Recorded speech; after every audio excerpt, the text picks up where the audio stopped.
being safe? Yeah, everybody's safe. Everybody is safe. Actually, my sister had a bit of COVID, but she came out safely. Oh, well, I'm happy to hear that. Yeah, right. Oh my goodness. So we were, well, situation I would say here, it is stabilizing from the past when you compare it to how it was a week ago. It is now I would say stabilizing. So we know it is stabilizing because where people are able to get to find beds in hospitals. But what I'm told is, James. That's huge. Sorry.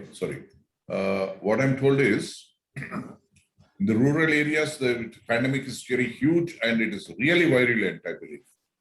Oh my goodness. Yeah.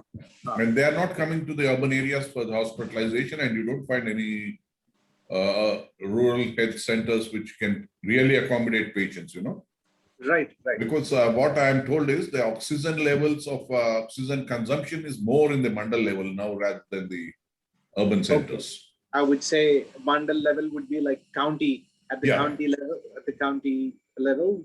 So is I don't know whether the county should be a district or a mandal, but anyways, but it just you have an idea of what it is. And the other thing being, so one of my friends, he started calling all the pharmacies a couple of days ago. He kept calling them for 2 days straight, so we knew that and they said that the rush at the pharmacies has lessened at almost 25-30%. So it's not as much rush as it was before, because we're not getting any particular numbers. No number. The government is just outright lying. And while they're saying that the death count in my city, we were told, is around 27. That was which came in the newspapers. Official. It's like 27, whereas the 27 people? 27 people per day. And what we have seen at the cremation grounds is there are two large cremation grounds. At one place there were 150, then another place were 200 bodies cremated. That's per day. That's per day. And whenever we visit a cremation ground, and someone's someone passes away, I remember seeing only one funeral pyre, and here you're talking about like 200 per day, and this happened for a whole month. And I'm not talking about the rest of the cremation places. I'm talking about the two largest ones, and that was the size of the death count. And officially, the government said that nationally there are about 300,000 dead nationally, but we think I think New York Times said that it is something like a 1 million, and it said 40 million. Yeah, and a worst case scenario is about 5 to 6 million. That's what the New York Times said. But from what we've gathered, I think the actual count would be like 5 to 6 million, and a conservative scale would be 5 to 6 million, and the worst case we don't know. It would be around 10 million. That is what happened, and yeah, it's not being reported. So, shall we start our topic, sir? Yeah, sure. Why not? Yeah. So now we're talking, as we discussed earlier, about collective security, and so here in this context, collective security entails the security issues of all the nation states put together. So here the collectivization, we're talking of collectivization in the terms of nation states. And so I thought that we should just quickly dwell into the emergence of nation states before we get into our main topic, because we're talking about nation states throughout. So the history of nation states. And so where do we start? So where else but the Treaty of Westphalia? Actually, I and Mr. Ramu had a phone discussion on this a couple of days ago. It was just, I gave him only a brief of this. But I thought we'll have a quick reminder, rejoinder of how the nation state emerged, and we'll take on from there. We'll have a quick 5-minute, a blast of the, take a blast from the past, and then we'll have, a foundation to start our discussion. So Treaty of Westphalia, 1654. 1654, am I right?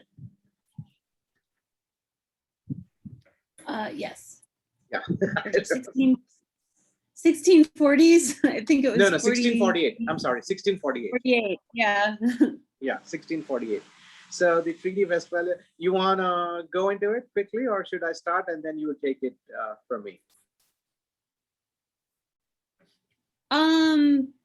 I can keep it pretty brief. Yeah. So the Peace of Westphalia, or the Treaty of Westphalia, was signed in Germany after the 30 Years' War and 80 Years' War, towards the end of the Holy Roman Empire. And it was basically setting up the nation state, modern nation state as we know it. What is a 30-year-old war? Religious, I believe. Yeah, it is. Between Protestants and Catholics. That's the funny thing. I mean, Yeah. the Europeans love to say it's a religious war, but really all wars are economic in nature. Exactly. All of them. Exactly.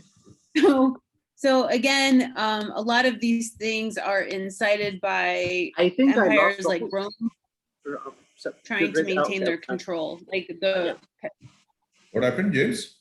No. I thought you were not there. I did not put on gallery, so I thought I was missing you. Yeah. No, we are 3 of us only there. No, this gallery Right. is better. Right. Yeah.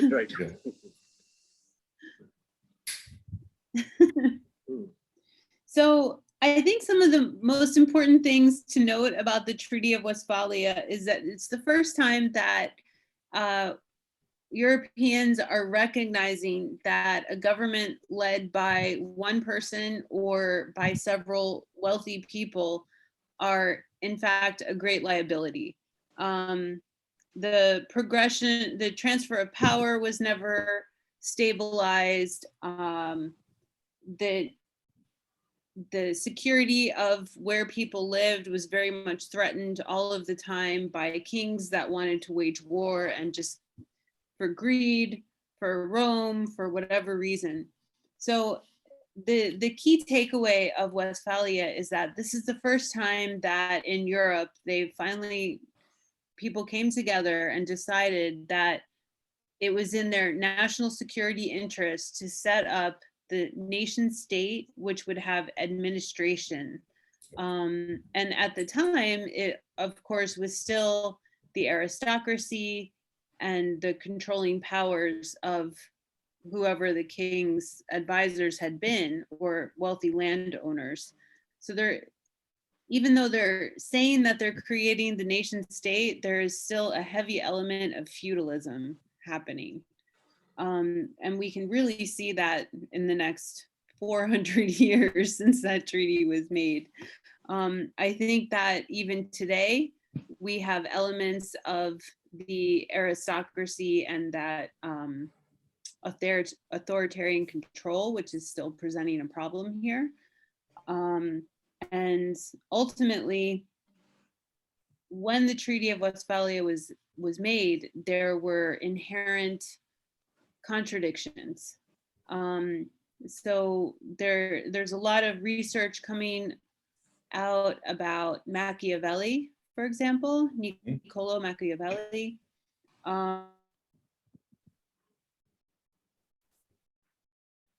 Laura, we lost you. Laura, your screen froze. Republic. Sorry? Laura, okay, we lost you at Machiavelli. Oh, okay. Yeah, your screen froze for a couple of seconds. Sorry, the internet here isn't the best. Machiavelli is getting a lot more attention in political science debates, especially in America, because he was the one that really set up the idea of what is now considered a constitutional democracy. Only when Westphalia took his ideas and those of some other thinkers and put them together, they excluded some of the key subjects of what Machiavelli was talking about when he thought of a constitutional republic or a constitutional democracy. And in Machiavelli's mind, the best system of government would be one that had representation of all ethnicities and socioeconomic classes and genders. That was a key principle of what he thought would make the most stable government.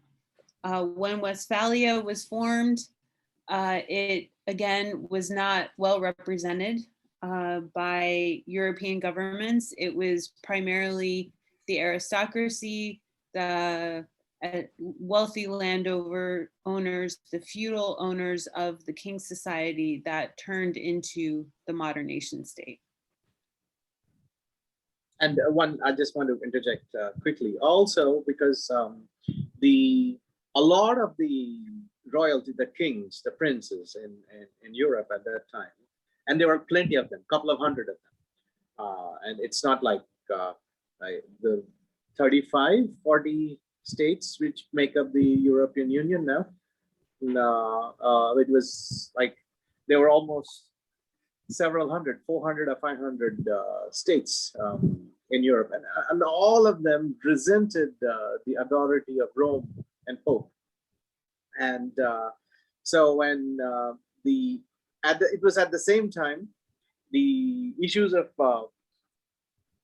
Protestantism, the theology of Protestantism came about, and they saw that supporting this new theology would enable them to break away from the Pope and the Church, and because he had a kind of a supranational authority over all the states, because he had to legitimize the crown. So that they deeply resented that overarching authority of the Pope, and so they supported Martin Luther against the Pope. And so one of the things which was decided at the Treaty of Westphalia. Westphalia is a town in Germany. So one of the things that was decided at this treaty was that no nation state would interfere in the religious affairs of another nation state. Which means, because if one nation state took the religion of Protestantism, a Catholic state shouldn't attack it because they are following Protestant religion. And so the concept of non-interference in each other's states, a nation, still continues to this day, and still in a lot of international treaties and all that, the concept of non-interference still after 400 years is still brought up in the United Nations all the time. So this concept emerged from that point. And in one way, so that separated total that so that in a way there was total separation of the state from the church kind of happened from that point. So over to you, Laura. Yes, and it's very important to note that one of the effects in modernity is also that in the United Nations, nation states preserve their autonomy over their internal affairs whenever there is a conflict in international law. So as much as we want to have collective security and the United Nations empowered to prevent certain catastrophes, the nation states are not willing to hand over the power to the UN in terms of legislature and that kind of control. Really? Another important fact to note is that the nation states being built in Westphalia are entirely focused on national security. So this concept of a nation state automatically pits certain cultures against other cultures. It thrives on the idea of kind of dichotomy thinking. We have to have an enemy against the state to preserve the image and the legitimacy Yes. of the state. Oh, You need to have So- an enemy. For the concept Yes. of nation state to survive, you need to have an enemy. That is the crux of the entire thing. I mean, as we know, most states, as we consider them now, were so culturally and religiously diverse Right. that the only way to pull people from so many different backgrounds together in the ideas of the modern nation state was to pit them all against a common enemy. So the entire system is fueled by conflict. Yes. Right.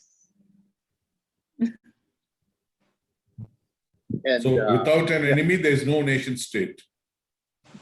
right, but then Yes. why you don't need to have a border then. Yeah, naturally, right. Very true. Right. Very true. You Very don't true. need to have a border. And I'm not sure of which scholar said this, but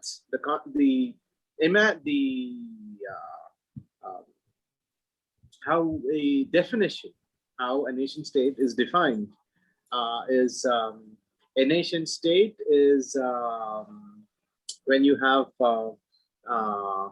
people with common culture, common history, common heritage, and a specific language living within specified geographical borders. That entails a nation state. And basically, it says that it is a homogeneous group. And this homogeneous group has been homogeneous since, thousands of years. That they are distinct people, very homogeneous, and so they have nothing to do with the other groups. So they also, the principle of self-determinism kind of applies. They apply the principle of self-determinism to them so strongly that, and which is also one of the key factors in the emergence of nation states, because at some point, empires, when they were crumbling, they thought people should have their own governments, not have a larger supra-state empire thing over them. All right. Recording in progress. Recording in progress. Sorry. I need to switch to the phone because the internet is too unstable. Oh, okay. Okay. Are you outside somewhere, or where are you now? Because we still have you. We have two Lauras here. On the I'm in the laptop. hotel and I just shut down the one on the laptop so that my phone can use the cellular connection as well. All right. Yeah. But we still see you. We still see you here. Okay, good. Still, we still see two of you here. Yeah. Okay, now it's gone. Now you're back to one. Okay. So James, I'm actually going to fast forward to World War I. Right. Because I think that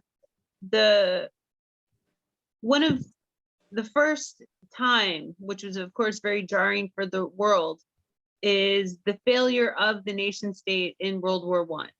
And there were kind of layers of what was going on there. A nation state such as the British were able to pit ethnic minorities in empires against the empire. Right. So for the example of the Ottoman Empire, they had maintained diversity within their empire for a few hundred years. They had actually invited in Jewish people and ethnic minorities because they felt that Turkish people culturally were too focused on military endeavors, and they wanted to enhance business and commerce and education.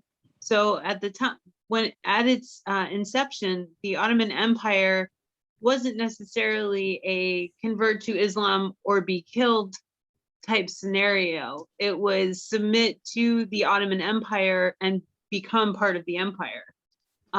Many of the main generals or business leaders in the Ottoman Empire were from ethnic minorities in Central Asia, all the way to Eastern Europe.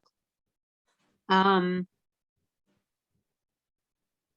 the verge of World War I, the British had decided that after years and years of conflict with Russia, they wanted more interest in the Middle East.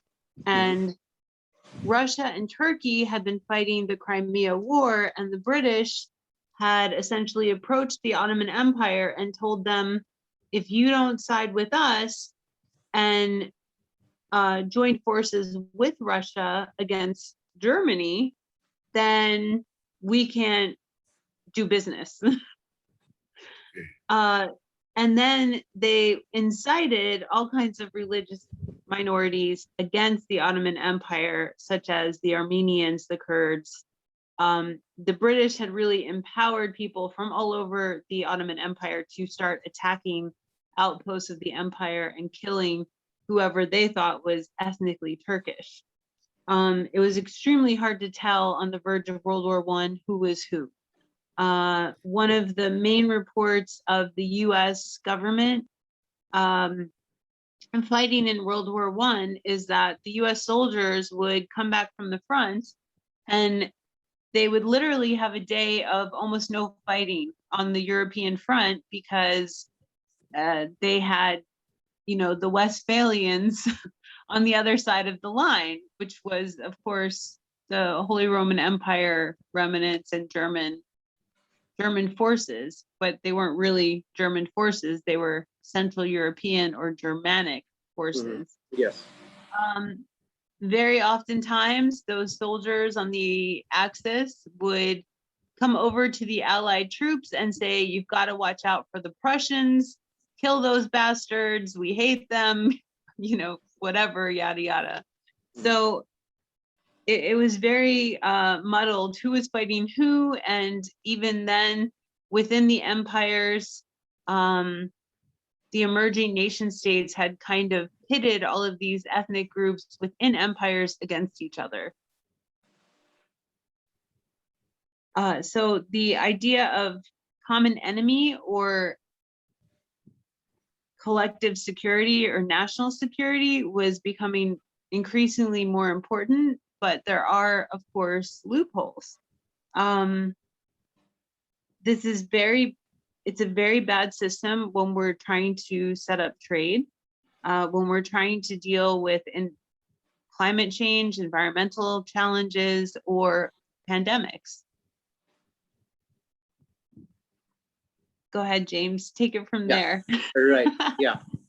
And the concept of, and then I would like to jump to World War II now. Okay, definitely. Right, yeah. because then the whatever collective security, the thing which came about during the interceding years from 1920 to the late 1930s, it collapsed.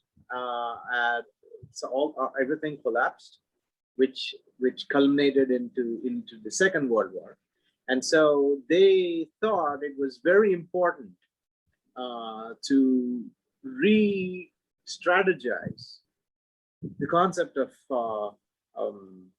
collective security again. And so United Nations came about, because until that point, even though what was that? Woodrow Wilson in World War I, was it Alliance of Nations or, sorry? League of Nations. League of Nations. League Yeah, of yeah, Nations, yeah, League yes. of Nations. So, which never took off. So they really thought that, okay, we need to have a collective security arrangement. And so basically, as Dr. Oleg Kopsev would always used to emphasize, United Nations is not like the benevolent organization which we see right now, but it was a military organization. So that would have common force which would enforce security across global regions where there was conflict. And so this was how the concept of collective security strengthened after World War II, and especially because of the nuclear issues. Now, Laura, I would like to jump into one of the articles you sent, which is a very good article. Do you have some more notes, or should I go into that?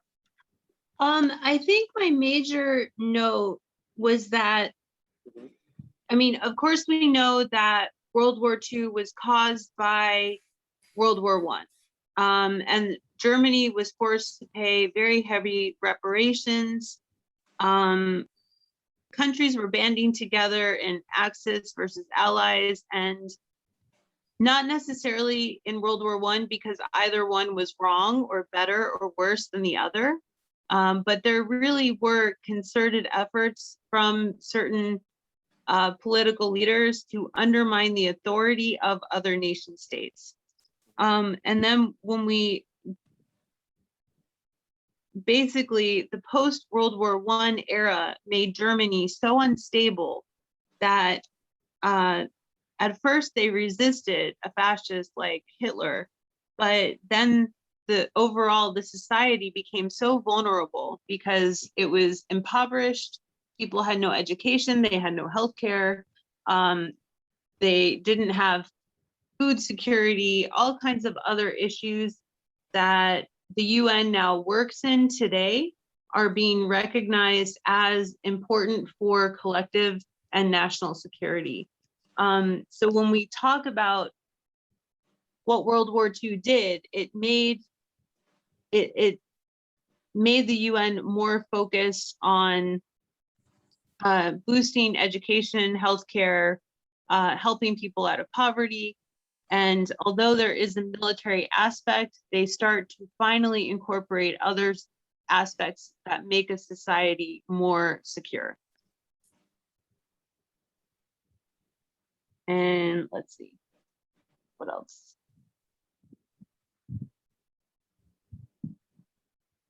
I think that was the main one. The rest of my notes were basically about how the National Security Advisor under Obama was commenting on things like that.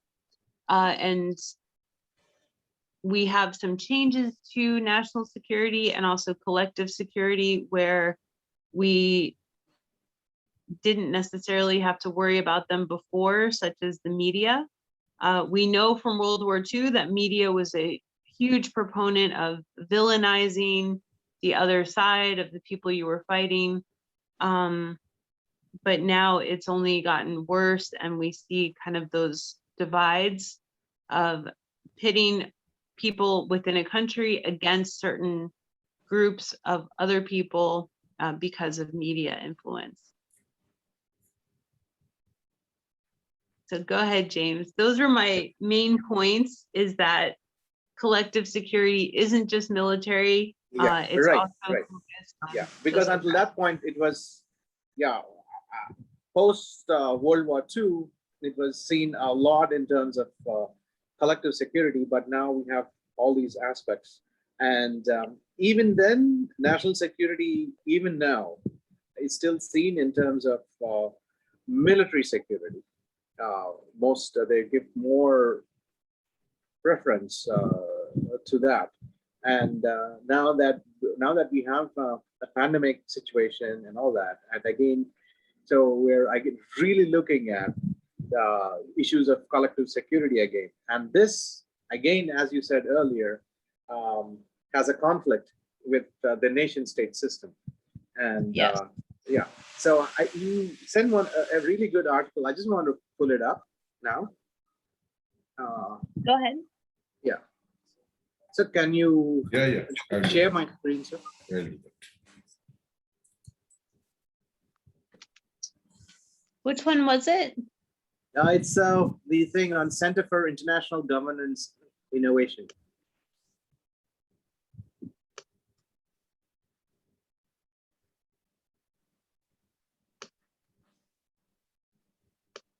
Yeah, I can share, James. Yes, sir. There we go.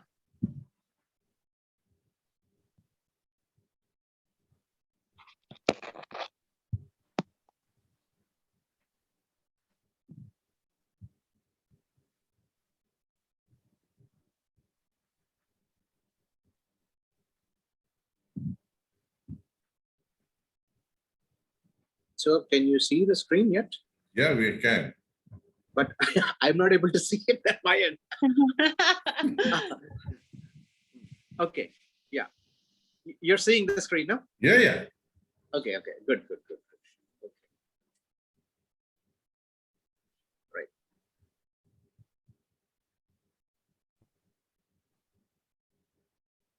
One second.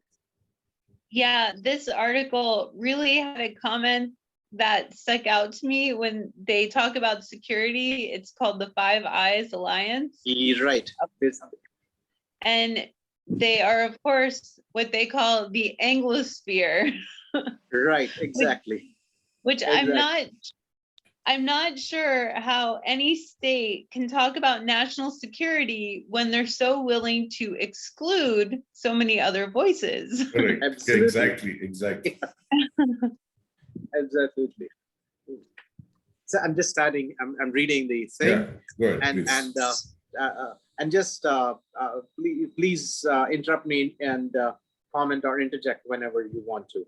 So, so this series of essays is built on a simple but foundational assumption: governments that know better do better, provided the political will exists. Early warning was vital to meet an unprecedented global pandemic as COVID-19 emerged in China and began its lethal spread. But there are many signs that traditional warning mechanisms did not function as expected in this situation.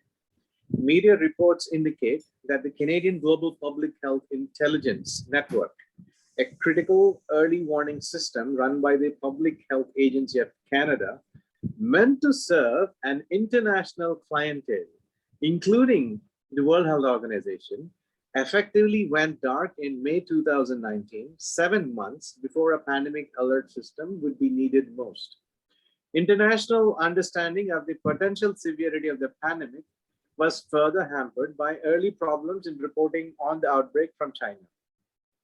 According to a report from the US Department of Homeland Security, the Chinese government intentionally concealed the severity of COVID-19 from the international community in early January, while it stockpiled medical supplies by both increasing imports and decreasing exports. The WHO, the International Systems Portal for Disease Outbreak Intelligence, was reliant on China's cooperation and was inhibited in its own efforts to provide accurate information. Evaluating how, right. Can I stick in one quick comment there? Sure. Correct. The date here is very interesting. In 2019, let's also remember that coronaviruses were being researched in about 2012.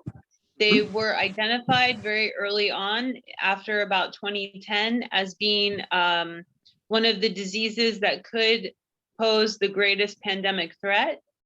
All national governments were told to stockpile the proper medical supplies. They could have started working on a vaccine. In Wuhan specifically, coronaviruses were killing maybe 600 or 700 people since about 2012, 2013. Wow. The main difference is that the Obama administration funded a pandemic team that was working through the World Health Organization, and they were sending the best epidemiologists from all over the world to research this and share that information with international governments.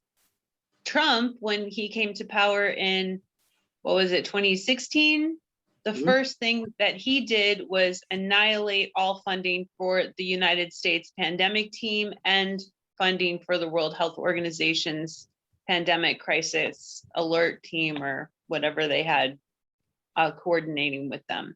So we have to really kind of reevaluate how much we really want to blame China right now, but it's not entirely China's fault, because the largest funder of epidemiological research decided to take away all of the funding. Right. And Obama was sending all these research experts to Wuhan. Yes. Yes, they were sending. That's what I heard of. Okay. There was actually there's a book called The Next Pandemic by Ali Khan. He was a Brooklyn raised epidemiologist, and he's been on Ebola, dengue, all kinds of epidemics. But when he went and saw coronavirus firsthand in Wuhan, he immediately called his wife and said, "This is the one that's going pandemic. Get the house ready, stockpile at least 3 to 4 months of different things." And that's when they first started raising the alarm, just because it was far more contagious than things like Ebola. Okay. I didn't know this. So the knowledge was there. Technically speaking, all national governments are supposed to have contingency plans. Large corporations are also supposed to have contingency plans about things like this. I mean, one of my friends in the military said it best. She's like, there is a manual for all of this. Exactly. There is. We've had a manual since 2012 about what to do in a pandemic of a respiratory illness. And the thing is, we didn't do any of it. Nobody did. Yeah, they had a manual on how to go about it, and a strategy on how to go about it. Many. Yeah, France did, UK did, everyone did. And when the French health minister, I'm not remembering her name, I think when she stockpiled on stuff in, maybe in 2016 or something, because they were anticipating this, the media went after her so badly, and they had, cartoon after cartoon of her, how she's been pandering to the corporates because she's just giving them money to buy stuff which people don't need. And ultimately they drove her out of office. She had to resign. And so that's how this was all, while they were prepared, they were not, willing to act on it, or didn't have the proper leadership in place. Absolutely, which makes the statement very ironic, doesn't it? The Chinese government intentionally concealed the severity of COVID-19. Right, because they knew that they knew what the Chinese are going to do. They knew that the thing is going to come out of China. Everybody knows that the coronaviruses are going to come out of China, and they know how China is going to behave as a state. How the Chinese state is going to behave, and all that. They have, top researchers talking about the behavior of the Chinese state and everything, and they've prepared. They've been preparing for it. And they're trying to hit a dog for acting like a dog. We know what they were gonna do. So that was the thing. So I'm going to continue. Okay. Evaluating how you want to say something else, Laura? Mm-mm. Okay.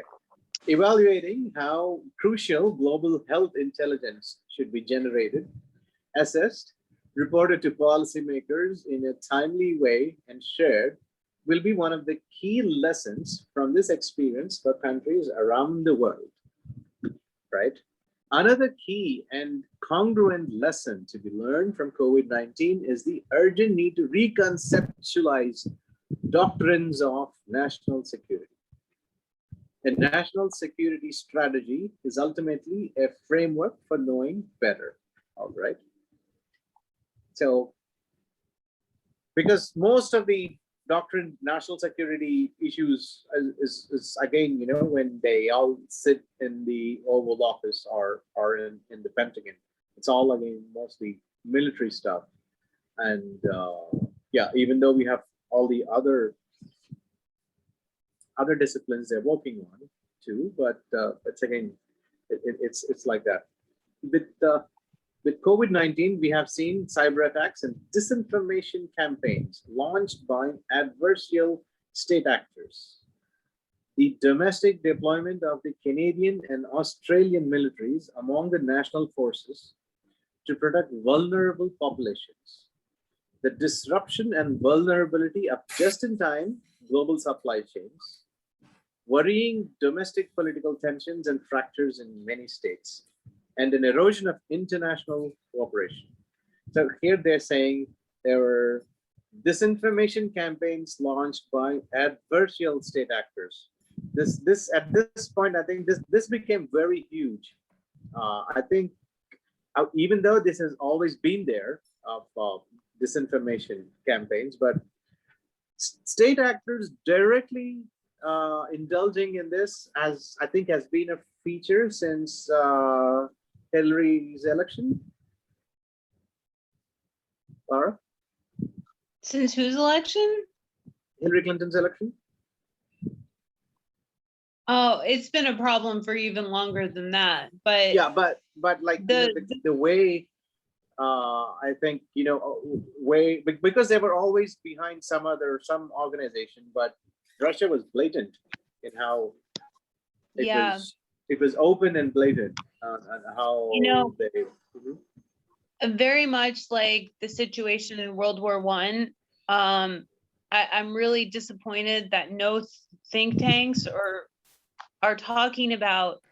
We know misinformation is a big problem. We know the world is increasingly more connected, but nobody talks about why are people vulnerable to believing this. Exactly. And I think that our kind of walls of protection for the population from believing misinformation or conspiracy theory outright was, again, education, healthcare, their day-to-day quality of life. And if people don't have that education and they can't provide for their families, then they become very vulnerable to this political extremism.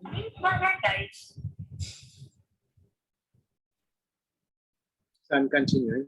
All of this is taking place amid ongoing tectonic geopolitical shifts, bookended by climate change and an overdue discussion about data tracking, commercial surveillance, and the attention economy. A notable feature of existing national security doctrine is the willingness to identify pandemics as a national security threat without building a sufficient response capability and while largely decoupling this threat from a traditional understanding of the role and functions of security and intelligence systems. All right. You want to clear that for me, please? Absolutely. I mean, I worked in military intelligence. Our job is to analyze every threat to our country and strengthen our allies in order to preserve our own national security. And ultimately, on every single issue, we would hit a wall. In the US, it was that the corporations would buy out the political leaders who would then contradict whatever they were being told by top military officials. So we've known that we've had problems with China for a long time, and yet people are making so much money about it in the US that they don't care. They don't care what it means for national security. We've known for a long time that we probably shouldn't have an embargo against Iran, or that embargoes are not working. Yes. Iran is not technically a military threat. Yeah. I mean, like everybody knows that, but then it's like it completely occupies all media channels. exactly. But I mean, it's interesting because here in New Orleans was the center of a Caribbean economy and a Caribbean sphere of influence where France and Spain were, and with West Africans, were the most powerful people. They had their own way of doing things. They didn't need mainland America. The vulnerability was that their trade routes were reliant on the waterways. And that was the first thing that the British Anglo-Saxon type governments attacked. They seized control of it, and they've been attacking it ever since colonization of Louisiana. So when the 1950s embargo against Cuba hit, it decimated the economy of the South, which was much more reliant on trade with Haiti and Cuba and the Caribbean countries versus trade with other parts of the United States. So we're not acknowledging critical pieces of national security because certain people want to make control or maintain their control and make all of the money off of doing what they want to do. Oh. So again, our national security is based on exclusion just as much as our economic system is. Right. And then the article continues in saying, in our view, this needs to change, and change needs to be driven by exchanges among like-minded states and ultimately by public debate. Exactly what you just said. Yes. Yeah. Yes. And sir, have you heard about the Five Eyes Treaty? Yeah. Yeah. So this is probably one of the very important intelligence sharing platform or treaty. And so he talks about this alliance. One important forum for discussions of a new approach to national security is the Five Eyes Alliance, comprising Australia, Canada, New Zealand, the United States, and the United Kingdom. So do you see something here? Sorry? I'm wondering when this was published, because this is definitely not new. In military classification and NATO projects, everything is classified first for Five Eyes. And it may actually exclude other countries in NATO because they don't want to incorporate them. And it's also undermining our need for important relationships with India, with Turkey, with other actors who have strong regional influence and are kind of desperate to be at the table. But this idea of the Anglosphere, again, it's the same thing of Anglo-Saxon culture telling everyone else what to do. Yeah. So basically, it's like, it's a Anglo-Saxon thing, the Five Eyes. I don't know where we get all this arrogance. Yeah. But they're like, you're quite blatant about it. Sorry, but It's true. It's, this attitude is really creating more threats to national security. indeed. Like indeed. we talked about last time, about if the nation state can't protect the people that live in it, which are very diverse, and it only protects the people that they want to endorse, this puts the legitimacy and power of the state in a very dangerous situation. Indeed. I mean, the police don't have a lot of respect. And again, that's something that is fueling the conspiracy theory, but also fueling protests and violence and different things, especially in America, or driving people towards extremism because they're not being represented and they're not being heard. Mhm. Same is the situation in India too now. Yeah. And of course, India has so much more diversity Yeah, than the absolutely. United States. I mean, Absolutely. what does this really mean for your government? I mean, Exactly. do they make any efforts to bring in marginalized voices? How do they approach that situation? Mhm. Right. Is it all up to the local governments? Oh, well, I think Ramu should answer that. No. See, the thing is, about 14% of the population in India are Muslims now. You cannot ignore their presence in India. But the present dispensation, the government here, I don't know what they are thinking, what their line of thinking is, but they are simply just ignoring their presence. And they are with this new acts like the CAA and the, what is that? The other one is called NRC, NRC, National National Citizenship Register, of National Citizens. Registry for Citizens. Citizens. And so what is the acronym for CAA, sir? Citizens Amendment Act. Citizens Amendment Act. Right. So with that, actually, when we when we think about the national movement, when the Ottoman Empire was dismantled or abolished, the Congress here and M.K. Gandhi, Mahatma Gandhi, they have supported the Khilafat movement here. They supported the Caliphate. Yeah, Caliphate.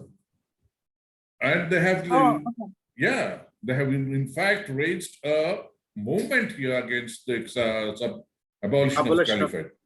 Abolition of Caliphate. So it is not new in India that these Muslims were treated as a second citizens. And in fact, when Indira Gandhi was the prime minister here, she supported the Palestine movement in toto. Yeah.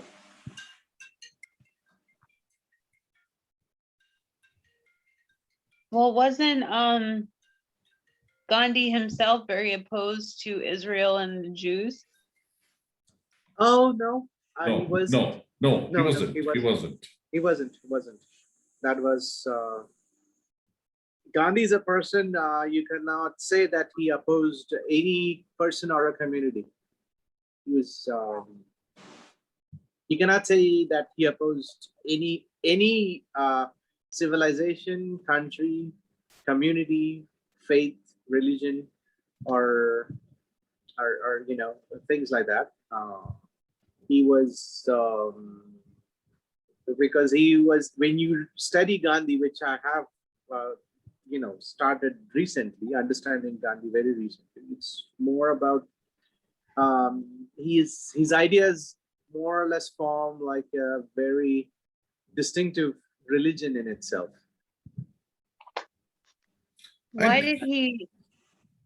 Sorry? He's on record in the U.S. as I'm not sure if it's true, as saying that basically Jewish people should hand their lives to Hitler. Well, that's what And he I'm said. not sure.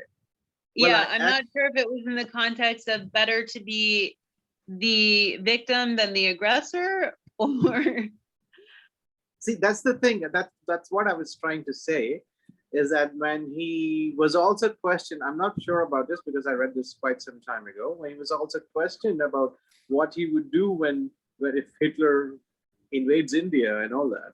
And he said he would try to go and talk to him and dissuade him, then also talk to him that he should refrain, give up violence, and he said, okay, what are you going to do if they try to kill you? And he said, I'll give up my life. And that's what his issue was, non-violence. He said, you should go and get yourself killed with the aggressor. That's his whole point. But when you look at it in bits and pieces, and when you localize the entirety of what he said, and look at it at bits and pieces, so it looks like, or when you how do you say? I'm not getting the right word. Put it in the context of a particular community. So it looks like he was opposed to them. But the thing is, he was not much exposed to, I would say, the Jewish community, because he lived in England, then he lived in South Africa for a while. Maybe his exposure was not so much as he was exposed to, I would say, Christian or Muslim religions. okay. Probably. And I think Yes.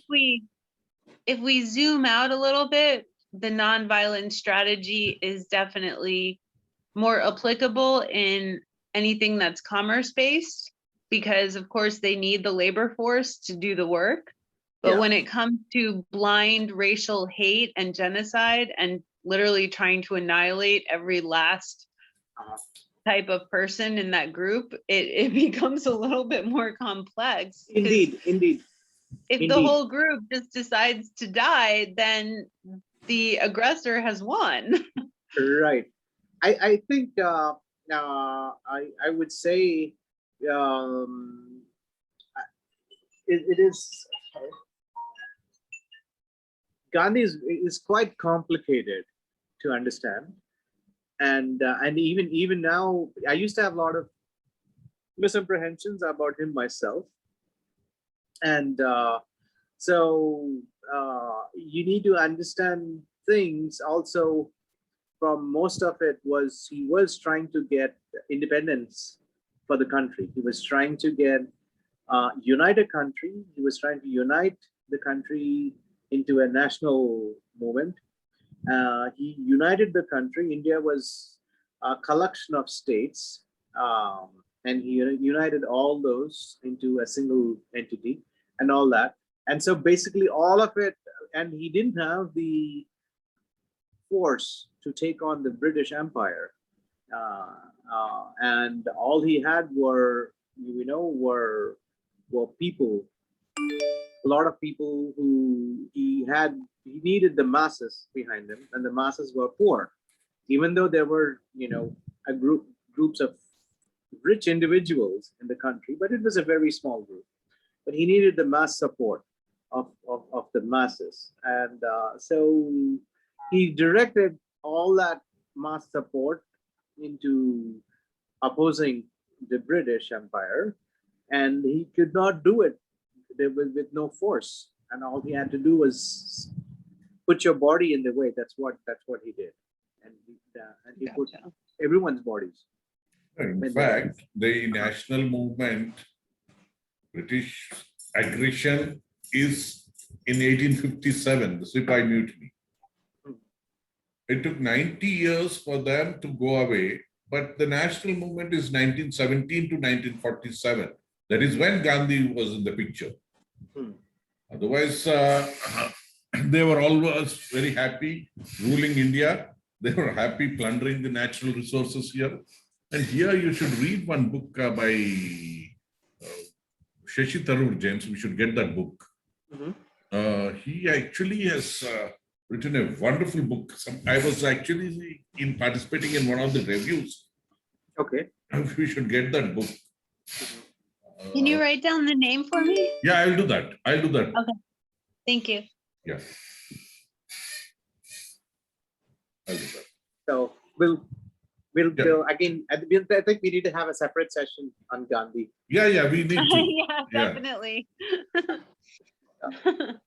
We need to add some Gandhians who can really educate us and Laura too. Right. Oh, please. And so let's as we went off topic for a bit.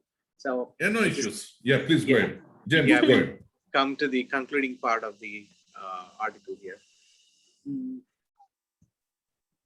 A survey of okay, yeah, right here.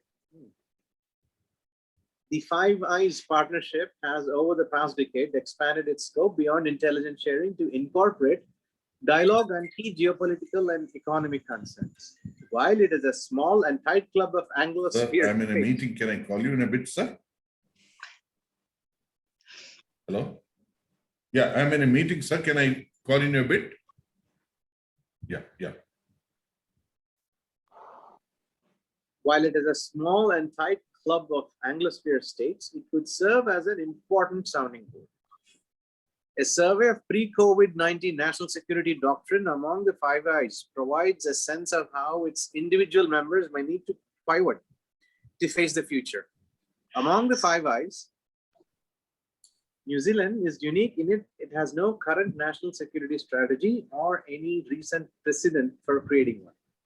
But as Joe Burton argues in his essay for this series, COVID-19 presents an opportunity for a deeper rethink about what we mean by security in the New Zealand context. He calls for a new approach that would put emphasis on human security, a doctrine of economic resilience, and an all hazards risk framework. Australia shares a history with Canada of paying only episodic attention to national security strategies. Okay, I think I'll leave that. Okay. The key risks identified in the Australian national security strategy would certainly need a rethink. The 6 core risks range from espionage and foreign interference to malicious cybersecurity and state-based conflict or coercion, significantly affecting Australia's interests. The China threat subtext was implicit. None of these risks have gone away, and many have increased in amplitude since 2013. But the Australian strategy made almost no mention of pandemic threats or climate change security impacts. That's the entire crux of the thing. They're totally more focused on military issues all the time. As Patrick Walsh argues, a first point for COVID-19 policy framework is for the government and national security intelligence enterprise to move beyond the rhetoric of pandemics being a national security issue to operationalizing these words in a political and bureaucratic sense. He has specific recommendations in this regard, but also notes that the cultural issues involved for the Australian intelligence and security system is in moving pandemic threats into national security space. So they have, it's not just Australia. I think this is an issue with, again, lot of these states. Laura? Yes, I agree. Yeah. Walsh is, go ahead. Again, I want somebody to raise the question, what is the insulation against these security threats? what Okay. prevents the population from becoming vulnerable to all of these different things? So it's less and less about our military, and it's also a lot more about, what is a country doing day to day for the life of its citizens. Because ultimately those are going to be the things that protect it from also biological security, but the environmental security and the susceptibility to misinformation or propaganda. Exactly. Exactly. Right. I think they're talking about it here in the next paragraph. Among the two leading powers in the Five Eyes Alliance, the United Kingdom and the United States, the problem of dated national security strategies and siloed approaches to public health and national security looks, at least on paper, less pervasive. Yeah. Both countries have produced a series of national security strategies, and both have recent pre-COVID-19 biological security strategies, as you said. The question then becomes, do these two countries serve as models for the rest of the Five Eyes partnership in the doctrinal approaches to national security and health security strategy? The United Kingdom produced its first national security strategy in March 2008. It set out a new understanding of national security for the United Kingdom, explained in this way. In the past, the state was the traditional focus of foreign, defense, and security policies, and national security was understood as dealing with the protection of the state and its vital interests from attacks by other states. Over recent decades, our view of national security has broadened to include threats to individual citizens and to our way of life, as well as to the integrity and interests of the state. That is why this strategy deals with transactional crime, pandemics, and floodings. Wow. Not part of the traditional idea of national security, but clearly challenges that can affect large numbers of our citizens, which demand some of the same responses as more traditional security threats, including terrorism. This was a bold statement. So they're changing, which means that they are looking at more issues of collective security, and again, to what extent they would want to, and with whom they would want to do it with. In the case of UK, they just had a huge Brexit and came out of the EU. So what do you say about this statement and Brexit, Laura? They contradict each other so much. They do, and I'm still kind of hung up on the word integrity of the state. I think that's an interesting choice of words. I think that collectively people are really having to identify who they are, and it's very uncomfortable for them to confront their own national history, but also their part in national comfort. For example, certain people are entitled to more benefits of the state than others. Exactly. And yeah. Right. This was a bold statement. It elevated the understanding of the threats posed by pandemics and climate change impacts to a high level, and just as important, argued that the approach to these non-traditional security threats contained many elements similar to those deployed against more traditional concerns, including terrorism.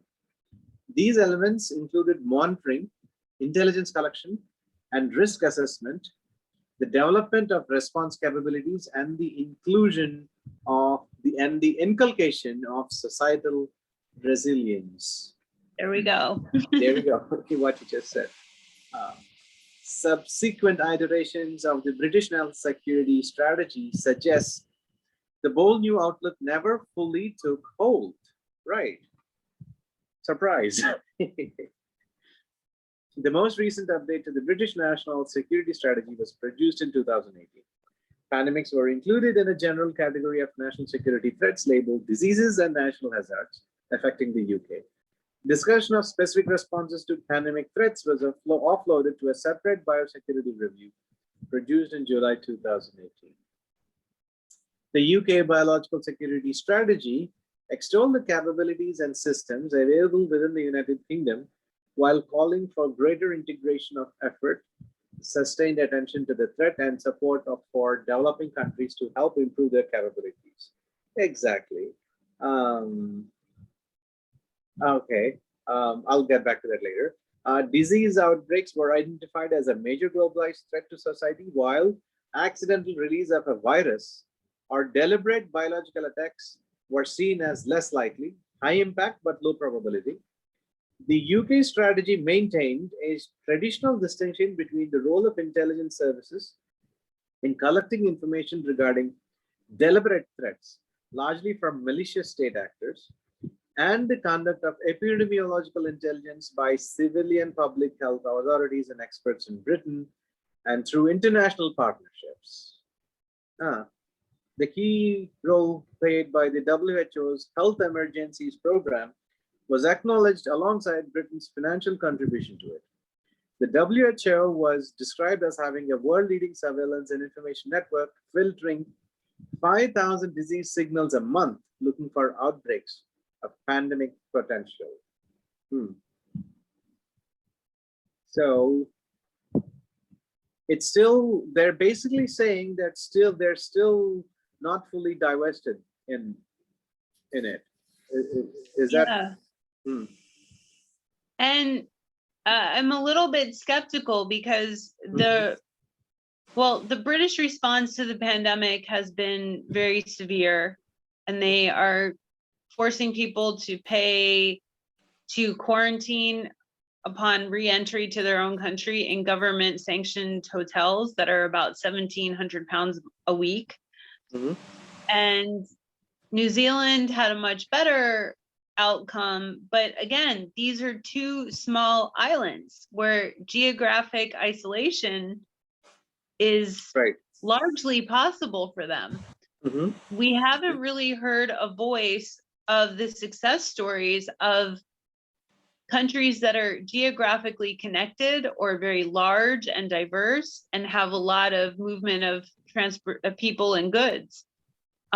So I think, you know, I want to hear more about what China did to prevent it from going all throughout China. We kind of know the answer to that, but we really need to hear stories from other countries about how they achieved the outcome they wanted in preventing the spread of the pandemic without such a forceful or authoritarian strategy. Because yeah, it's nice to hear from England and New Zealand, and they had very different outcomes, but there are certain things in their favor, geopolitically speaking, that I don't think apply to a lot of other countries. Okay, yeah, right. So that would be one of their. So automatically their security strategy would be rightfully different from I would say many other. So I guess the point of the matter is we shouldn't just be looking at disease signals of the actual virus that has the potential for a pandemic. We need to be looking at the signals for national security as well, based on, you know, the movement, the size, the scope of whatever country it's trying to tailor the strategy towards. So there should be a framework where a country could evaluate, here's what we have going on, major highways, things like that. How do we effectively fight the pandemic in the best way that will work for us? So the framework needs to be expanded. Yeah, very true. Yeah, right. So it is safe to say that key assumptions built into the 2018 UK biological security strategy, such as the distinction between state-sponsored biological threats and naturally occurring pandemics, and the singular reliance on the WHO for global surveillance, have been made generously obsolete by COVID-19. Yeah. It is dangerously, James. Right, have been made dangerously obsolete. Yes. by COVID. Yes. The whole complexity, the situation is changed when you say generous. Right. Yeah. So they're like, so these guys are like blinking now, looking at the boards, looking at their bold statement on national security. The creation of new Joint Biosecurity Center in May 2020 to act as an intelligence fusion and response mechanism is one early indicator of new thinking. Yes. A new national security strategy will have to address a complex threat environment and will have to shake itself loose from an overwhelming attention to terrorism. Still, it's like, I think the issue of terrorism, I think, is like this huge, elephant in the room, which again, as states use it as a form for their own legitimacy. Yes. Right. And it also shows that there's a lot of, we need different fail safes in the government. How many countries have fallen susceptible to one party rule, or, personalities of cults of personalities during the pandemic? And instead of having the people being able to express their wishes of what they want to see their government do to protect them, we've basically transformed democracies into an abusive situation. People that wear masks in America right now are being abused. I don't know how many places I've been in New Orleans. They're like, well, if you've been vaccinated, you can go ahead and take off your mask. And it's like, international travel is still permitted here. There are people from all over the world. How do you know if they, this virus is mutating so quickly? It's very possible that the vaccine would not be effective at a strain that's coming into the country. So we need all governments to step away from this one party ruling system, which is essentially authoritarianism, and have some kind of fail safe where the collective voice of the people can say, well, if you want to maintain your political power, then you need to do this for us. And here's what we want to see in terms of protection for our own health and safety. Right. Also, like, where have you seen in how many countries have you seen where the entire state apparatus was taken down by a terrorist group and taken over, and an entire country being taken over, except for Afghanistan? Where else in the world have you seen a terrorist group being so remarkably, productive and taking over a country? No, none. But enormous amounts of news media was focused on just single thing. I think it is the biggest bogeyman ever for a state to hit and then claim legitimacy for itself.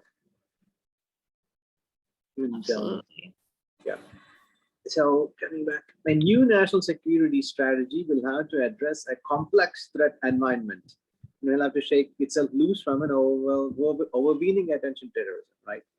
The United States is the lead power by far in the Five Eyes Alliance, with dominant military and intelligence capabilities and far-reaching global interests and power projection through weight. successive US administrations have taken the lead since the September 11 attacks in promulgating high-profile national security strategies. The process was begun by Bush in September 2002 with a strategy that set the United States on a course of global counterterrorism and expansive democracy promotion, which provided the underpinnings for its costly interventions in Afghanistan and Iraq. I remember when who was your first Homeland Security under Bush? This was created under Bush, right? Homeland Security. Yes, yes. After, in response to September 11th. Right. And who do you remember the name of the guy first? Who was the first guy who I kind of remember his face, but I'm not remembering his name. Anyways, he would come Donald every day. Rumsfeld. Not Donald Rumsfeld. He was No. Secretary of Defense. Oh, okay. It was he was the guy who led them in prayers every day. Oh, for God's sake. Yeah. Jesus. Oh my goodness, I'm unable to remember his name, but I can see his face. Anyways, Stephen Hadley? no. It's a known name. You would immediately groan if you. Do you have your phone? Now, let me just quickly do it. But I think. Well, I'm taking this up because. Well, again, it's not national security if you don't get the whole nation on board. So Right. this adding prayer and this and that is it's counterproductive. Yeah. Yes, very true. And Very true. Yeah. if we want to promote democracy around the world, maybe we better get it right at home first. Yeah. Exactly.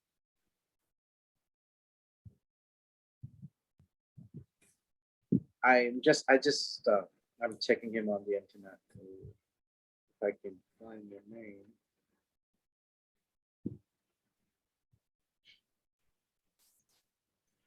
No, Homeland Security was there since 2003.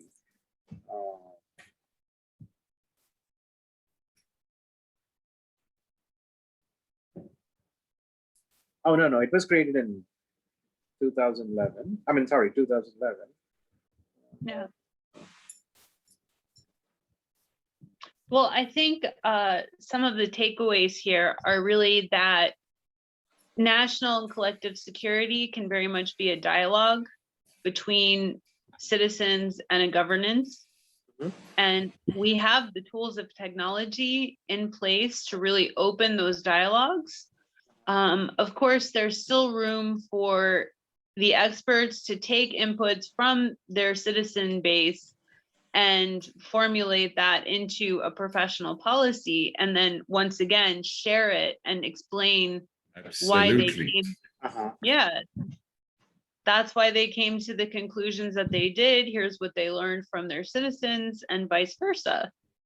So Wonderful. Yes. nobody is really using this to the best advantage and to ultimate ensure national security or collective security, which are now basically intertangled.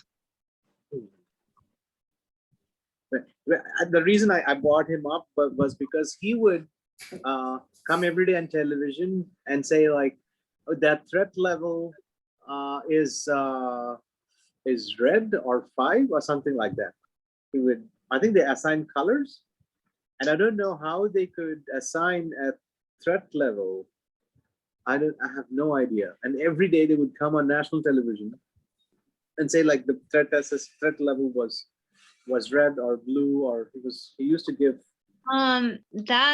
That's all from intelligence gathering. So Right. if we hear a lot of chatter, and we're still analyzing what it means, they'll raise the threat level. But it can be influenced by anything. I mean, I was exactly. on Yeah. a military base when Obama got on television and said, big thank you to SEAL Team 6 out of Dam Neck, Virginia for killing Osama bin Laden. Well, for 2 months after that, it took an hour and a half to get onto our base. Okay. Yeah, the book, name of the book, Laura, is An Era of Darkness, Okay. The British Empire in India by Shashi Tharoor. Right, right. I was trying to get, I was wanting to get, I'll send you the link, Laura, to it.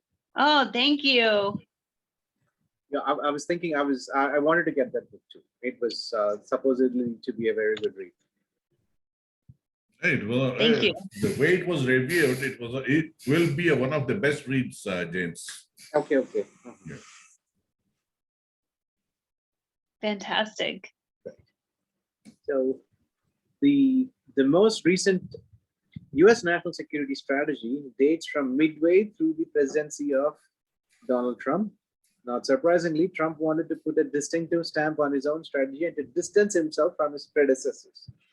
He did so with a forceful expression of an America First policy and what the strategy described as a philosophy of principled realism.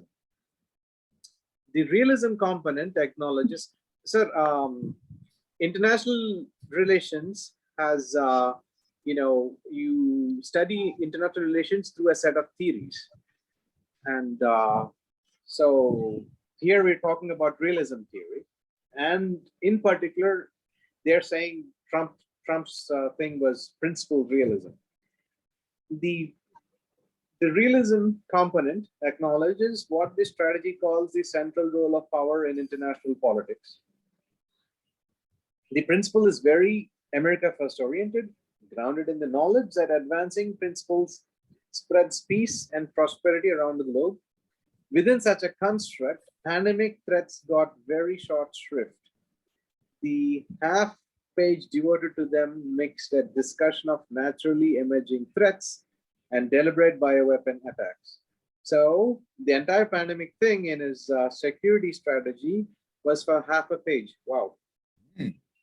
The short discussion about detecting such threats talked about working with other countries, improving health services in developing countries, and locking down laboratories to prevent accidental or criminal releases. Perhaps not surprisingly, no mention is made on the role of international institutions as the WHO or multilateral bodies, including the Five Eyes Intelligence Alliance. In the year following the implementation of the Trump national security strategy, the US government also produced a national biodefense strategy, like the national security strategy, the biodefense paper, and the biodefense paper involved a deliberate rejection of previous approaches, especially the more globalist and public health oriented strategies produced by the Obama administration. So all he had to do was just follow the manual, and probably the world would have been different. All right. Okay, so we talked about political theory in our last conversation, and we determined that neo-realism and neoliberalism are the two main kind of skeletons that we use to explain what's happening in our body, right? In terms of our government. Right. Principled realism is not a thing. Like, yeah, it is very, again, it's attached to that cult of personality. It's not actually a political theory. Okay. All right. Okay, I was like, okay, I never heard of this. I mean, this isolationistic attitude is realism. It's the idea that we can take care of ourselves better by ourselves than trying to get along with anybody else in the world. This is not new. This is not Trump specific. This is very much a political theory of realism, which we've hit the limits in the world today of what realist theory, neo or classical realism, can explain. And that is the idea of national security. The state has to protect against the outside enemies, whether they be a disease or a belligerent government. And that is the purpose and identification of which nation state legitimacy rests. So we already identified that there are liabilities in this way of looking at the world, and there are things that need to be adapted. Of course. So making up another type of realism theory is not going to work. Yes, exactly. So I was like, okay, where did I hear of this? And I was not able to make a connection to everywhere. Now, thank you for clearing that for me. I mean, anyone with a political science background in America is like sitting here shaking their head at the television going, sorry, Donald, that's not a thing. Right. Okay. Right. Yeah. Yeah, And I'm sure you guys feel the same way about Modi. Yeah.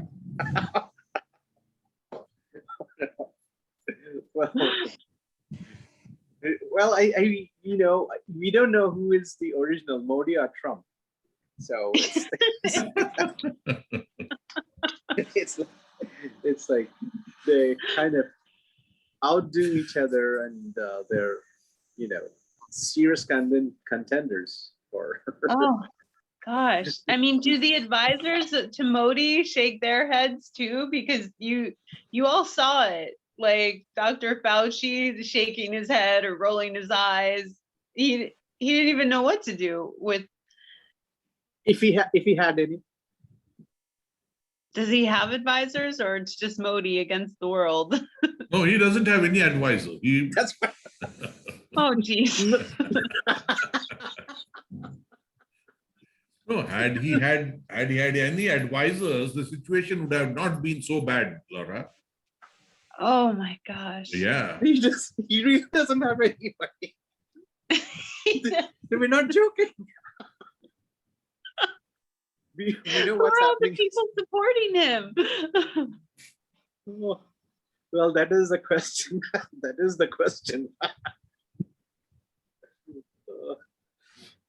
Oh, it really creates an awkward situation in a state. Like we're at first, Americans were like, okay, if you don't want to wear a mask and you want to die, then good, go die. We don't need you.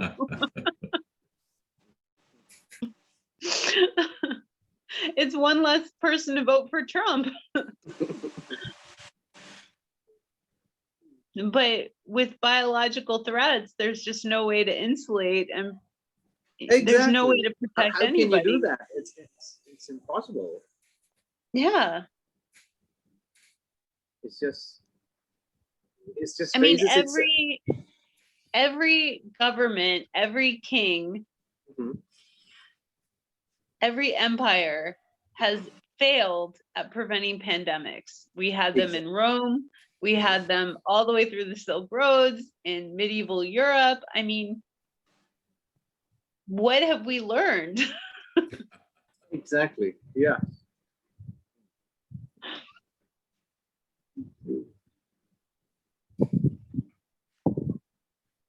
So. Do you want to continue? Yeah, I'm going to continue. Okay. The US biodefense strategy, like its British counterpart, invoked good principles of readiness and leadership against globalized threats. Unfortunately, much of its guidance on the key role to be played by the federal government domestically and internationally in the event of a disease outbreak was not followed in practice when COVID-19 began its devastating attack on the US homeland, right, which we discussed. The very first goal defined in the US biodefense strategy was risk awareness. Unlike the British approach, which suggested a limited function for intelligence focused on information about deliberate or state-sponsored biological threats.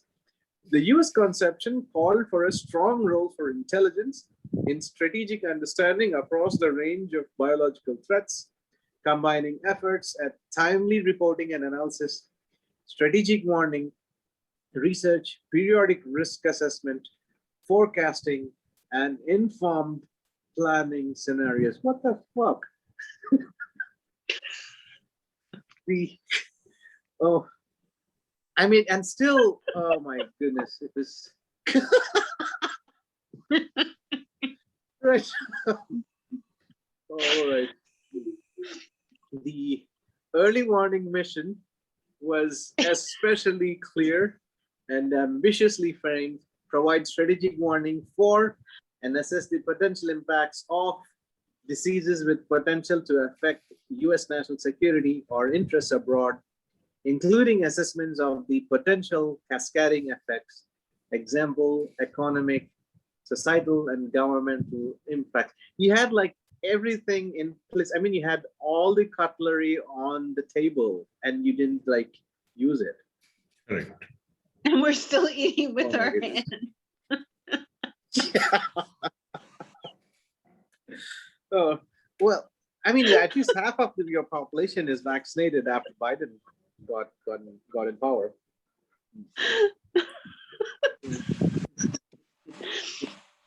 Anyway, if we're talking about the government's approach to biological threats, the main approach for Five Eyes is entirely against bioterrorism. And bioterrorism is as risky as nuclear collective security. It's much harder to control even than a nuclear weapon. So most governments are banking on the fact that it depends on the type of biological threat, right? They don't want to release anthrax. They do very specifically and in targeted ways. That's what bioterrorism really means in the US. It's primarily focused on anthrax. So, for example, that's something that the military is automatically all vaccinated against. Because there were specific targeted attacks of anthrax against US government and military officials. But when we're talking about a pandemic, we have to drop the idea of intent, because that's borderline conspiracy theory. There's just no government in the world that would realistically try to control a respiratory illness. They're way too unpredictable. So looking at it this way, and as you know, clearly somebody was out to get us and they released COVID. I mean, that again, that's conspiracy theory. There's nothing to suggest that these things just don't pop up organically in nature. Exactly. It's just like, So, you know, people just want to believe so much otherwise, and it's like, you know, and they just want to feed it to the public, and it's easy for them to, you know. I mean, okay, you screwed up, but those are the guys who released it, and you know. And again, this is the confines of realism theory in political science, that the idea that somebody is out to get you. So your best line of defense is to fight, isolate yourself, or do whatever you need to do to reinstate the legitimacy of the nation state. But that's not true.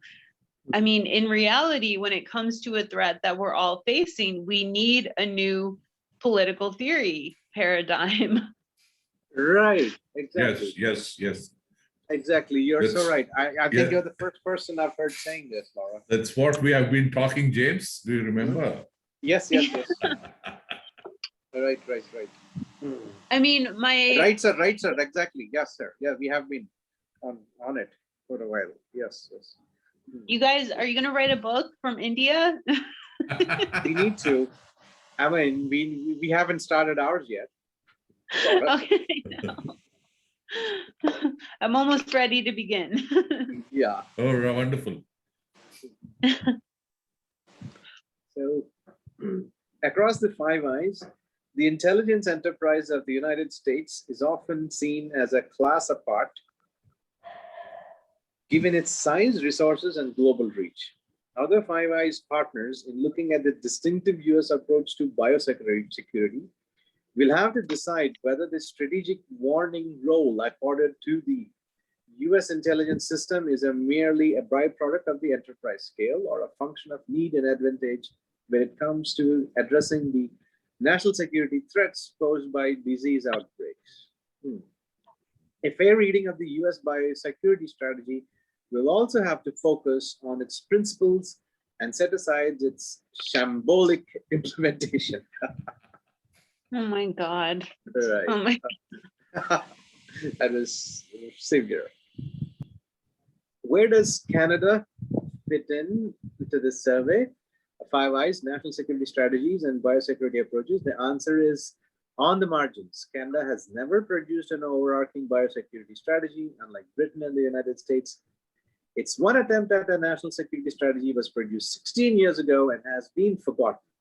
The 2004 Securing an Open Society, Canada's national security policy, deserved a better fate.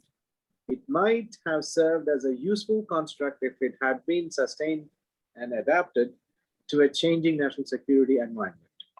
Its emphasis on an all hazards understanding of national security threats, its identification of intelligence as the country's first line of defense against all manner of threats, its attention. I think we can just skip that, the Canada part. It's not much there. The challenge to reforming national security strategy and the aftermath of COVID-19 should not be underestimated. Coming up with a meaningful and evergreen strategy will be difficult and will face bureaucratic resistance. Right, this is the thing. And a possible absence of political champions, given that the practice has not been embedded in Canadian political culture. But we're still at Canada, which we can still skip. Okay, I'm just coming to the last paragraph.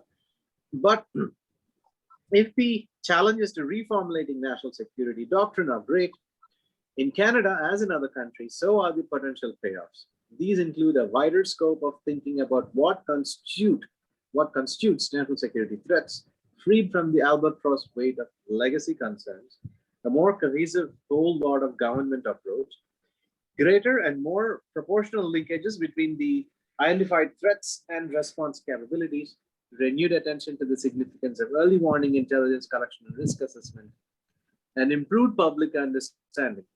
The need for a new approach to national security embedded in a new national security strategy must, in our view, be one of the outcomes of the terrible experience of the current pandemic to ready us for the next. So basically, to sum it up, they're saying, I mean, usually national security strategy is about securing the nation state.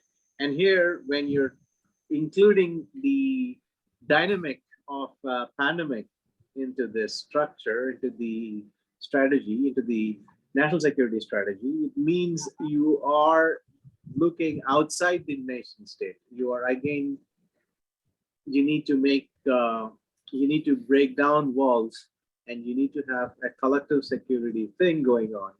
And which means it's not just with allies, but with so many other actors across. And so herein, they're saying that you need to have a relook at the whole thing.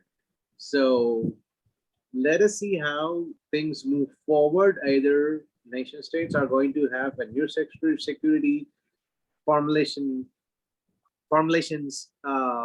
coming up, or as soon as the pandemic is over, are they just going back to being back to normal and just be sitting tight with their allies and forming their own collective security groupings as the EU or the NATO or things like that. Yeah, Mhm. I mean, I'm gonna throw something way out there, and Mhm. Peter Frank Hopen in his book on the Silk Roads really talks about how the East is rising again. Mhm. And I think that when we're talking about national security or all of these biological threats, climate change, the key takeaway is that Western thinking as a paradigm has its limitations. I mean, Yes. just listening to the language, everything is framed in dichotomy thinking, positive, negative, not this, just do this. They're not looking at how things connect, which is very much part of Eastern thought. It's looking at the relationship between different aspects of society, different conversations, how are things in nature interacting, right down to how we view medicine. A major problem in the pandemic situation is that people are only approaching Western medicine to save their lives. And it's far more complex. Greater public health depends very much on nutrition, physical activity, genetics. Also, we know from Eastern medicine that there are certain things, herbal formulas that help the body to resist infection from all respiratory illnesses, including COVID. And those have had almost no attention in this Western attitude of break it down and only look at this one piece, and only that ventilator is going to save your life. And only Anglo-Saxons can talk about biological security. I mean, that's ridiculous. One of the key lessons of the pandemic is that we should be learning how people of different backgrounds talk to each other within their country, how different countries are talking to each other about this, and how are we explaining the connections between all of these things. Because we live in a world where it matters what people in China are eating. And are they going into bat caves in Wuhan to sell those things in a market? All of those little details matter for the rest of us. So Yes, absolutely. yeah, so I would hope So you're that, muted. yeah. And maybe it's time for a systems-based political theory.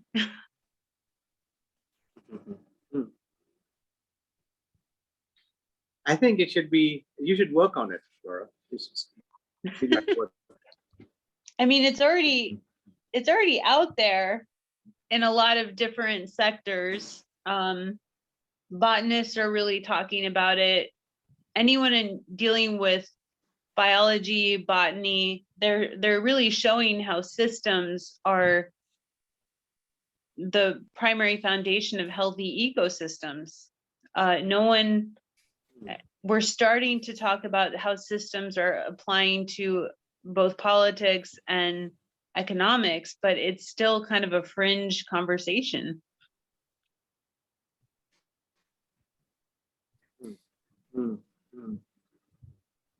Right. It should become mainstream, and maybe it will be, like how radical politics or extremist politics used to be fringe studies just like maybe 10 years ago. Now they become mainstream. I mean, we know what happens with this all or nothing dichotomy based thinking. It leads us right into global conflict and hundreds of millions of people dying. Yeah.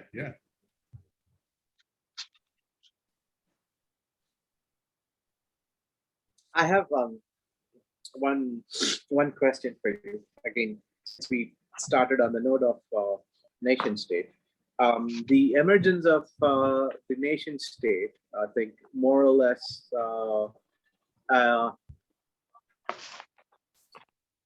I think removed Christianity from the picture. Also Islam. Well, they exist, but they're not. You know, they're broken into nation states now. So it's not. They're not. Islam is not a global religion. No, it is a, you know, a group of nation states. So a group of nation states is not Islam anymore. So in the same way, I would say the same thing for Christianity too. And they're not for. I didn't get the right word. The emergence of nation states, Christianity ceased to be a force. As such, Islam too. I think both these two things, both these two theologies cease to be a force. Because now they engage with each other in terms of nation states. Now, again, with the nation state, this is the idea of nation state under threat. How would you think? What would be the next change? What would fall next, or what would you see emerging out of this? Okay. Well, I think that for a long time, the nation state built its legitimacy on the fact that it was the best available option. And if we think about, what was it, the pyramid of needs, you know, physical security, then creature comforts, you know, what are people most willing to support in terms of their own kind of personal security and happiness? I can't remember the name of this. You know what I'm talking about though, right? Yeah. It's kind of like the psychologist pyramid of what a person has to have. Right. Yeah. Until they can develop as a person. Well, it's the same thing with countries, because of course they're inherently based on people's behavior. So the nation state, there was no way that Rome as a church with no military could ensure people's safety, physically speaking, in villages all over Europe. And the same thing for the Ottomans all throughout their empire. No religion can ensure safety because it requires that everybody adhere to the ideas of that religion. So when the nation state model evolved, the new religion was really capitalism, commerce, money. Money will make people feel secure. Yes. They can, you know, they have to be, and the more interconnected we are economically, the more secure we'll become. But right now we're hitting the walls of that way of looking at the world too, because corporations are so much in control of everything. So instead of hearing from people and people creating those connections, we have kind of this counterproductive behavior where, you know, they will protect the corporation over their own neighbor. So you're going to see something like a corporate state coming out of, or how Philip Bobbitt said the market state, how the evolution of market state. Yes, I mean, we're already witnessing this battle between nation state and market state, Right. and we're not really sure which one is winning. Mm-hmm. So I dare say, I don't know what's next, but I think that what we're going to need is more resilient representation in terms of political strategy. So, because any system of government needs different voices and different things for different problems. And half of the battle is knowing who to talk to when based on what kind of threat you're dealing with. So when we're talking about COVID-19 and pandemics, why are we still talking to national security advisors? They should not be the primary voice of policy. Exactly. And right. Epidemiologists, the cultural experts who really understand what are people doing on the ground that are spreading this disease. People got so mad at me in America because at the beginning of the pandemic, I was saying, we don't stand a chance. I mean, Americans are filthy. They are absolutely filthy. You cannot access hot water and soap in most public places. They don't even have the buildings hooked up to hot water heaters. The toilets are filthy. You see people going to the bathroom and touching their children's faces and then eating with unwashed hands. I mean, we track our shoes through public places and then track them in through our houses. I mean, we did not stand a chance. So blaming all of our problems on China, it's kind of cheap. Instead of just cleaning up our act, cleaning your hands, wash your face, stuff like that, make hot water and soap available. Yeah.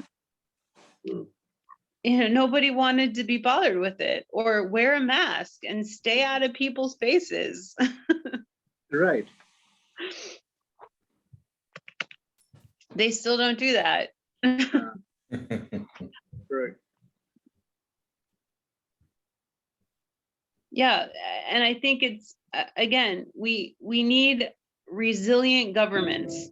Mhm. And Yep. the whole point of political theory is that you can take bits and pieces of different political theories and apply them in real world situations so that they'll work. So if we're only using realism and liberalism theory, one is Right. totally focused on national security and the other one's totally focused on economic trade. Yeah. Well, what about the other stuff? Exactly. You're right.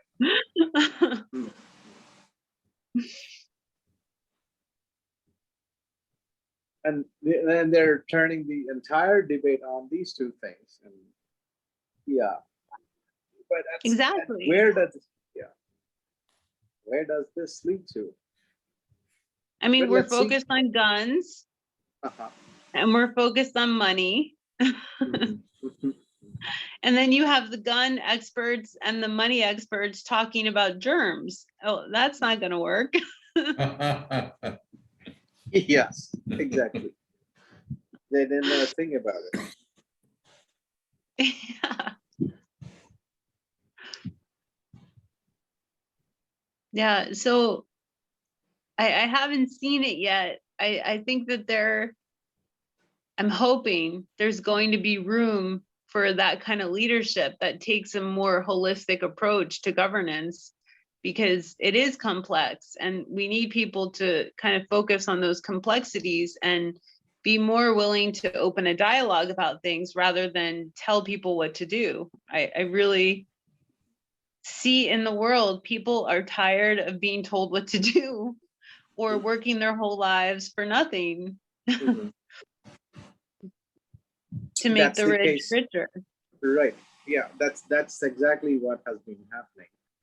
And, well, to affect real change, there should be the public should want it. The public, it should come from the public. And I mean, unless somebody, completely takes over, or some corporations become enormously big or 10 times the size of Google or Amazon, and they decide to have a military structure, I don't think any government would survive if the public doesn't want it. The entire public really doesn't want it. Yeah, and the same thing with corporations. I mean, the corporations are just as exclusive and anti-participation as the governments are.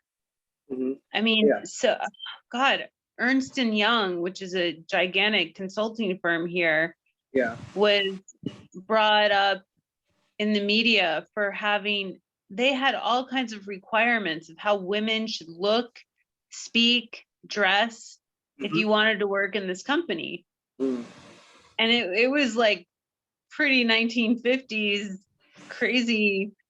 Mhm. It was so rigid that the 1950s were actually more empowering for women than what Ernst and Young were saying. Wow. Wow. Yeah. Basically, well, you can work here if you want to play by our rules, and if not, too bad, don't work here. Right. And that's kind of the liability with the market state, is that culturally speaking, they're just as exclusive. And people's entire economic ability and self-determination is hinged on whether or not they can fit into that kind of culture, corporate culture. And Mhm. so anyone who is just kind of inherently a free thinker or a revolutionary or just doesn't fit the mold, they have a I mean, like very hard time. basically people like us. Basically people like Yeah. us. Oh my God. Yeah. I mean, I was rejected from 12 PhD programs in North America when our professors in France were saying, you've got to stay in France. They love you. They want you to keep writing about this subject. Yeah. And I was like, great. How do I do it in French and how do I pay for it? And Mhm. we couldn't really, at that time, Sarkozy had come to power. So it was increasingly harder. And I had to make the decision to leave or come back to the United States or whatever. But it's, yeah, it's no secret why free thinkers are pushed out of corporate society. Yeah. At the end of the day, again, it is consumerism, isn't it? Oh, absolutely. Absolutely. And this whole dialogue about the attention economy, I mean, that's something we hear a lot more on the radio. It's invasive. I mean, you're getting text messages and emails trying to Very have much. people get your attention on this. Look at who's wearing what on Instagram. Exactly. I just realized that after you said this, I feel so annoyed to delete the text messages on my phone. It's like I feel so annoyed because they, they fill up your space and you don't know where the important message, got stuck, and you need to go through all these messages because you want to delete them so that when an important text message comes, you need to be ready for it. It's crazy. I mean, even here in New Orleans, this is really kind of historically the center of American counterculture. This is where it all started. Nobody likes the British. They don't dance, they don't sing, they're so white. New Orleans is covered in colors and different types of music and people from all over the world, and everything is individualized to the point of like the settling families would have different slaves from different parts of Africa doing the wrought iron on their balconies just to show their individuality and incorporating things about their journeys, their names, their struggles, whatever their story was. It's all literally woven into the architecture of this city. And yet you have people coming here and all they want to do is consume. They don't know how to sit in the square and listen to music and do nothing. You have all of these things that are just fuel for the imagination and prompting people to think about their own story and who they are, and it's largely ignored. Yeah, and also it's all about the blues and supposedly the home of the blues, right? Yeah, and jazz started here, but I was reading that there were different slaves brought in or that came in from the Caribbean, like the Haitian slaves that rose up against Spain, actually came to New Orleans and settled. So there were many different types of slaves. You can see on the main church that there's voodoo symbols from the African religions. Wow. Everywhere in the ironwork, like literally written on the buildings of the church, there's symbols from African religions, and they would always dance in celebration on their Sabbath day, Sunday. And for the French and Spanish, that was fine. They didn't have any problem with music or dancing or people in the streets doing those things. Yeah. The women could own businesses. There were all kinds of things in those cultures that the British, when they gained control of this place, they hated all of it. They hated the dancing, they hated the music. Yeah.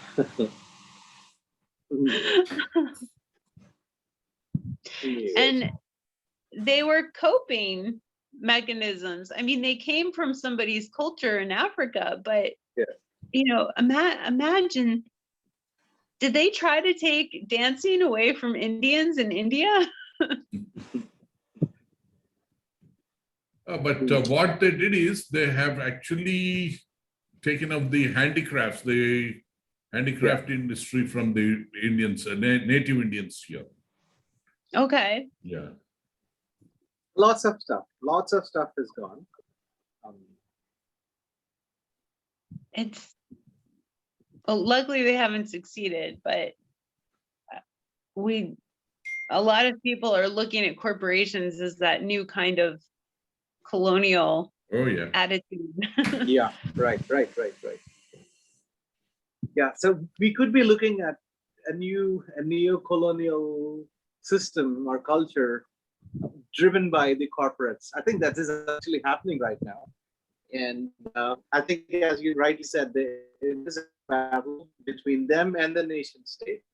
And so they need the consumers for it. And but at some point, you have a lot of the people running the nation state are also, you know, hand in glove, totally in hand in glove with this corporate culture thing. So I really am racking my brain here how this is all going to, you know, how it all is going to emerge. I kind of feel that at some point, I don't know if with this battle of the nation state going on, I think there's going to be a group of super wealthy individuals coming up, corporations, individuals, I would say. I mean, far more wealthier than what we have now, far more wealthier than Bezos or, you know, probably, you know, 10 times or 50 times more wealthier. And at that time, at that point, and I think it's going to happen soon. I think we may see that happen in our own lifetime. We may not have to wait for 200 or 300 years, but it's going to happen within our own lifetimes. And so I think we're all in uncharted territory here. I mean, we can. So what's going to happen then? They're not going to give up their wealth or power because the nation state itself, again, in a way, protects their wealth. But only the nation state can do it. It gives security to these wealthy individuals and corporations. So, yeah. And I think there's also very much alternative paradigms that are rising up. So in no conversation has there been anything about feminism or ecologic. Is there an ism for ecology? What's the ism? I think it's just ecology. But we kind of have this backlash of counterculture, alternative thinking, the feministic movement saying, well, neither of those systems are going to work because you're not talking to everybody. So it's, again, participation and conversation and looking at the relationship between things, the systems thinking.